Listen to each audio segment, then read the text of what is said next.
Hello. Should we start?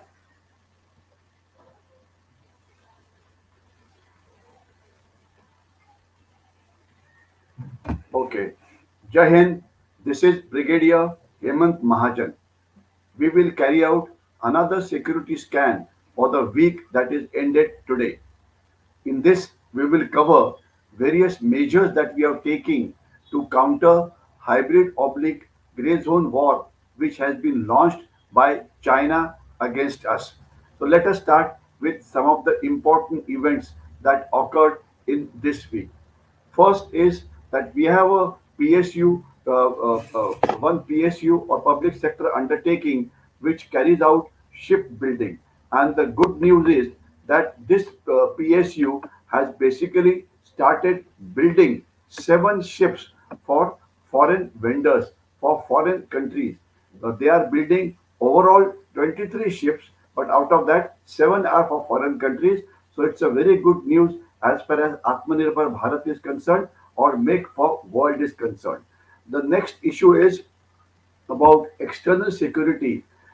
India is going to buy MQ-9B Predator armed drone at the cost of over $3 billion to keep a good surveillance on the line of actual control against China and also on the Indian Ocean.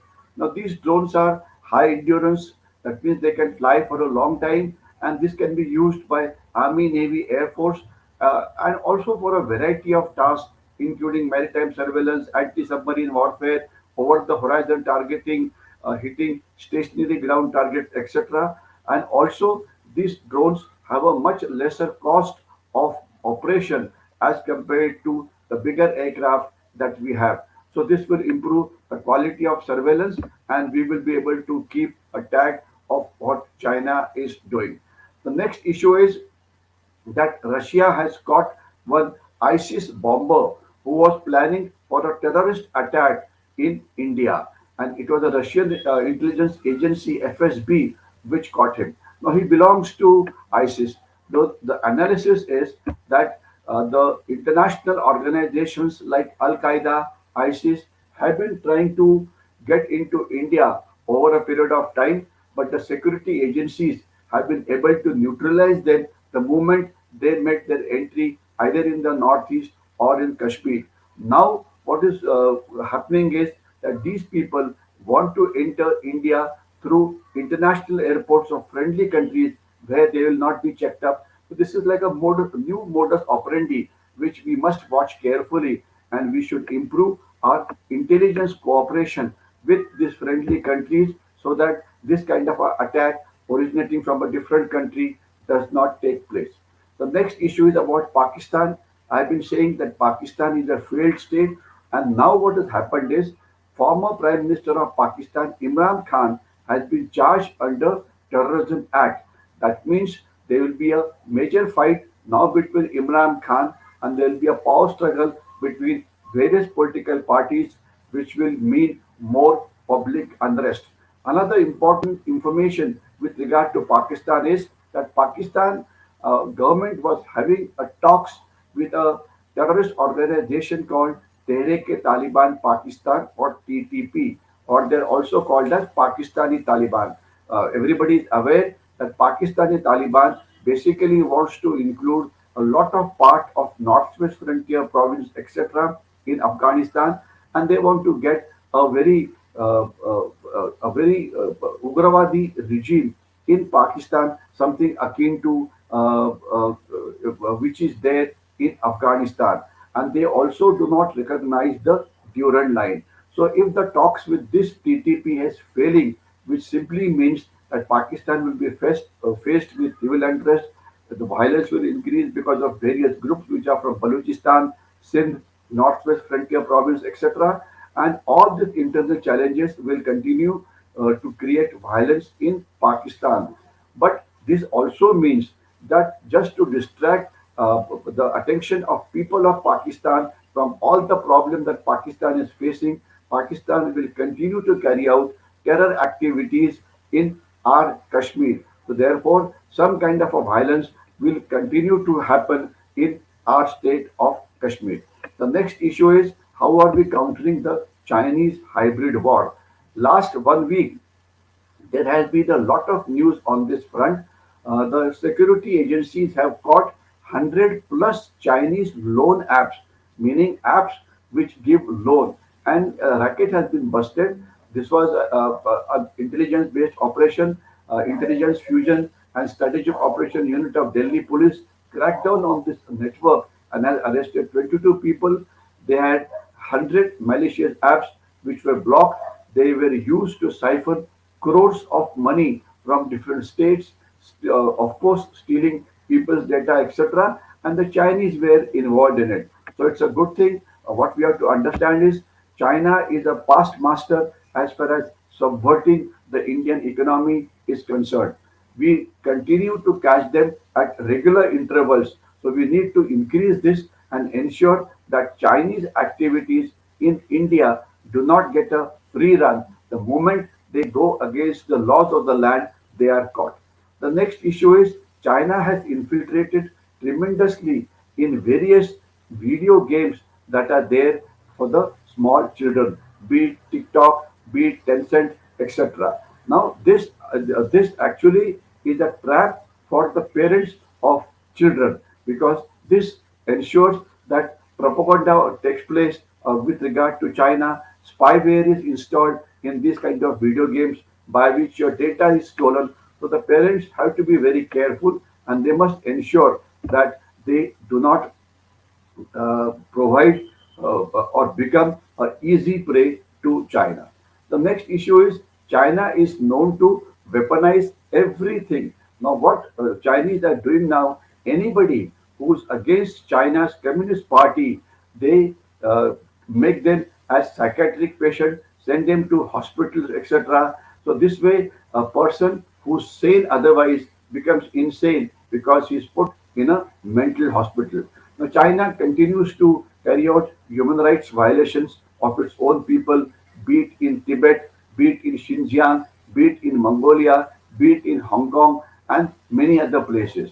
So, this we must ensure that these human rights violations are brought to the notice of the world at regular intervals so that the people of China will come to know that their biggest enemy is their own government, that is Chinese Communist Party. I again repeat, the budget, internal security budget, which China spends on its own citizen is nearly 3 times the external security budget that China has. That means China is more scared of its own people rather than, let's say, countries on the border or countries elsewhere. The next issue is Chinese are exporting weapons in a large manner that is well known. There are nearly 38 countries to whom the weapons have been exported in last 3 years. But what is more important is that China is also exporting private security contractors. Listen again, private security contractors. Everybody is aware that all the big powers use private security contractors where they don't want to use their armed forces because of legal reasons. So it has been found that Chinese private contractors have gone to 14 countries, 48 countries. Sorry, I stand corrected. 48 countries have received arms aid and private security contractors, while 14 countries have received both. So it shows China is trying to increase its influence in Asia, Africa, and many Latin American countries. Now, but China is facing a lot of problems. Its economy is slowing down. Its population is contracting. It is encircled by countries which are not at all happy with it. It's an authoritarian society. It has a leader who has got more power with him than any other leader in China since Mao Zedong. Now, the country some countries, when they faced a situation like this, let's say Germany in 1914 or Japan in 1941, the results were very, very obvious. They became totalitarian regime and started big wars. Now, if China cannot grow enough to keep employment in check, there will be a social unrest in China. They will go against the Chinese Communist Party. So if unrest, civil unrest increases in China, how will China distract the minds of people in China from the problem that they face on the home front? One important thing that they could do is invade Taiwan. I repeat, invade Taiwan. But if they invade Taiwan, then there'll be a proper conventional war. In that case, countries like America and Europe will put economic sanctions on them. So this will ensure that Chinese economy, which is already in trouble, will slow down further. The next issue is China's entry into the Indian Ocean. Obviously, India should not allow China to come inside, but we may not have adequate resources ourselves in terms of naval power, etc., to do it. So, therefore, quadrilateral cooperation members should be told that they also must carry out regular patrolling of Indian Ocean, keep a watch on what Chinese are doing, keep a watch on various bases that China is trying to build up in Indian Ocean, Bay of Bengal, etc., so that every Chinese aggressive activity is countered. And not only that, we should also carry out an assertive diplomacy so that we are able to tackle China. Now, next issue is with regard to Ukraine war. Now, as far as Russia-Ukraine war is concerned, it's a living history, and we can draw a lot of important lessons which are applicable to India. Now, for example, now while when Russia is fighting in Ukraine, the European countries which share a boundary with Russia has concentrated their troops on the European Russian border. So what does this mean or what effect it has on Russia? The effect is straight and simple. Russia cannot use its full might of army, navy, air force against Ukraine only because it fears that some other front of the European countries may get activated. So this is a very interesting and important lesson for you. People talk about 2.5 front war that India may have to fight. Can we make China fight a 2.5 front war or a 3 front war or for that matter a 4 front war? How can this war be fought? Should China create a problem for us in Ladakh, etc.? Can we take the help of Vietnam to open up a front against them? Can we take a help of South Korea to open up a front against them? Can we take a help of Japan to make their forces concentrate in the Japan Sea, in the East Sea, in the South China Sea, etc.? Can we take the help of Americans so that Americans start deploying their carrier-based task forces in the South China Sea? So this will ensure that China will not be able to concentrate all its military might against India, but it will have to dilute its military effort against all the countries against whom they have international border. So this is an important lesson that we need to understand and we need to implement if the time comes. Taiwan and China hybrid war is going on since a long time, but there are two immediate steps that India must take. One is keeping our global semiconductor chain afloat, by which we should finalize a free trade agreement with Taiwan as early as possible, which should be a priority for both from economic and strategic perspective, and we should carry out technology sharing, rationalization of trade duties, cooperation with Taiwanese semiconductor manufacturers, etc. So Taiwan is an expert or it's a superpower as far as semiconductor industry is concerned. Should it get blocked, then what happens to the semiconductors that it requires to, let's say, keep the country running? Maybe they can think of setting a manufacturing hub in India in as early as possible, so that should their supply stop from within the country for any reasons because of war, then they have an alternate source available in India. So semiconductor manufacturing cooperation should be a big issue at stake. The next is Taiwan, Taiwan territorial waters, China is carrying out aggressive naval movement. What we have to understand is what is the United Nations Convention on Laws of Sea. The laws of sea states that from your coastline up to 12 nautical miles, the sea is called your territorial waters. In the territorial waters, the waters belong to that country whose coastline it is. Beyond that is called the exclusive economic zone, and then we have up to 350 nautical miles extended exclusive economic zone. There, free passage of shipping is allowed, but in the territorial waters, no warship can come without the permission of the country to whom it belongs. But now, Chinese warships are intruding in the Taiwanese territorial waters. This is a dangerous thing, and this has happened for the first time.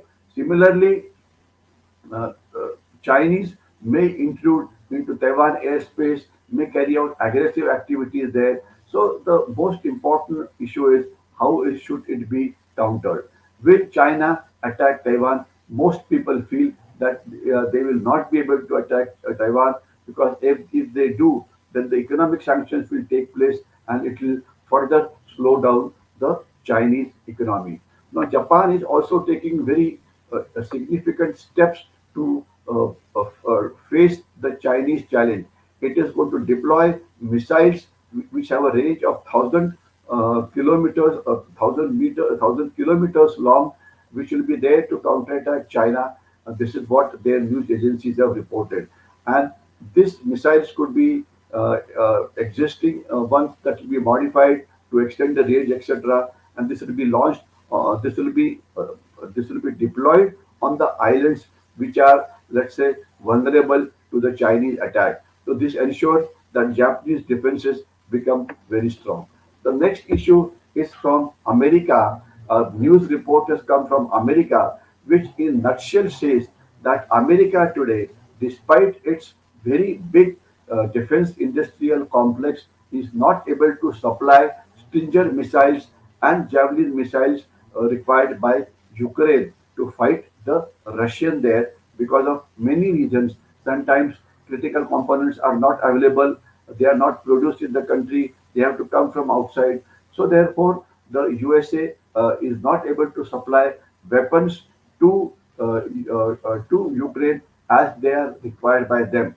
Imagine United States of America, which is a big industrial power, if it cannot sustain a war of more than 6 months, what will be the state of other countries? Similarly, Russia also has a problem, despite they being such a huge country, their defense production base being very big, even they are not able to continuously keep on attacking in Ukraine. So, therefore, what is the lesson for us?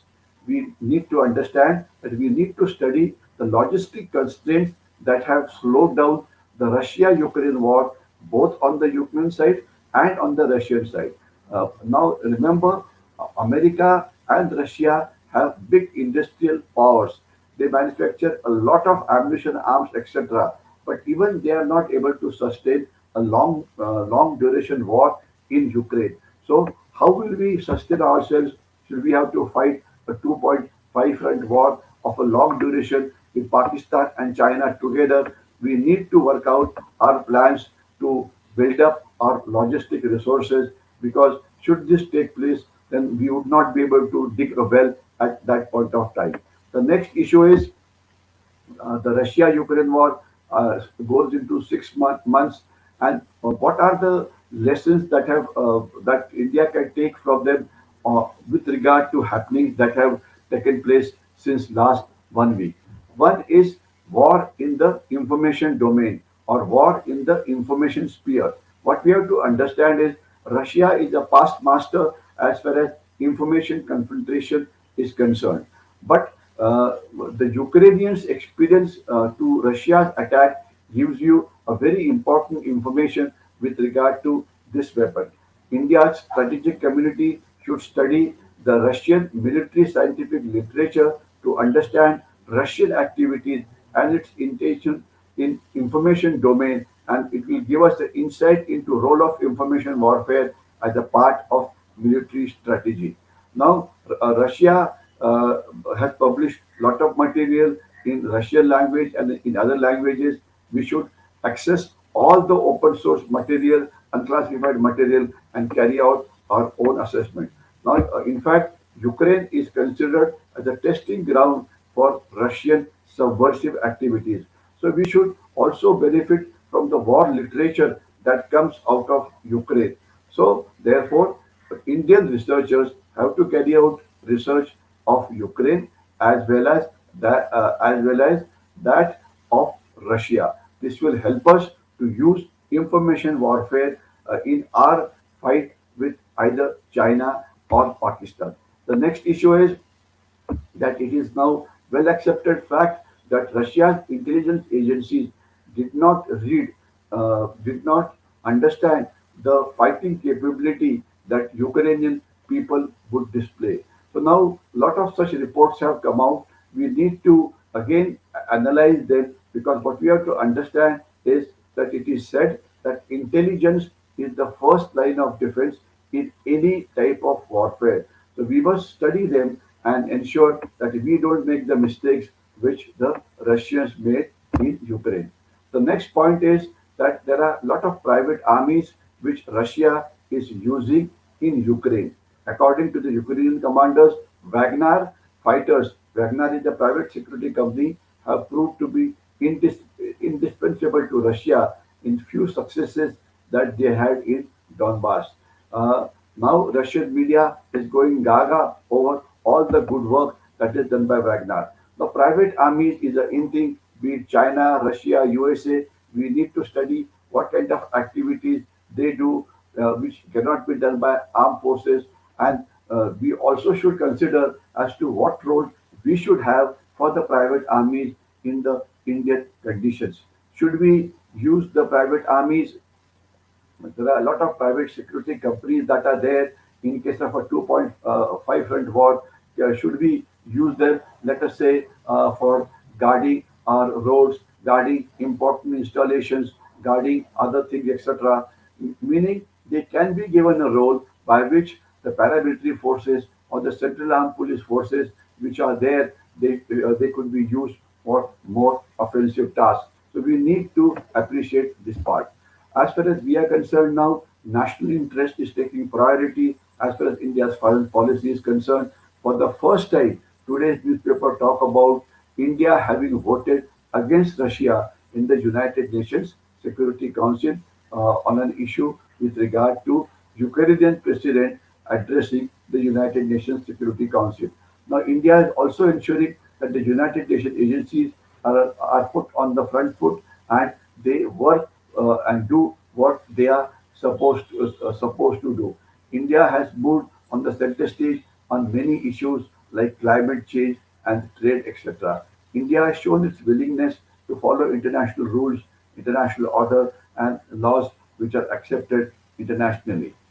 For the first time in so many years, United Kingdom returned India some of the important artifacts which they had taken out of India long time back. Now, this is a clear indication of India's clout going in the international relations.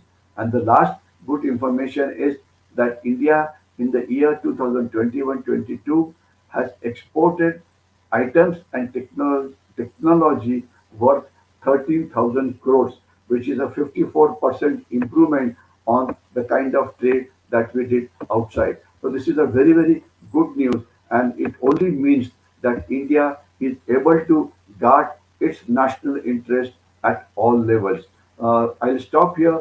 If you like the video, please like it and share it with as many people as possible. Jai Hind.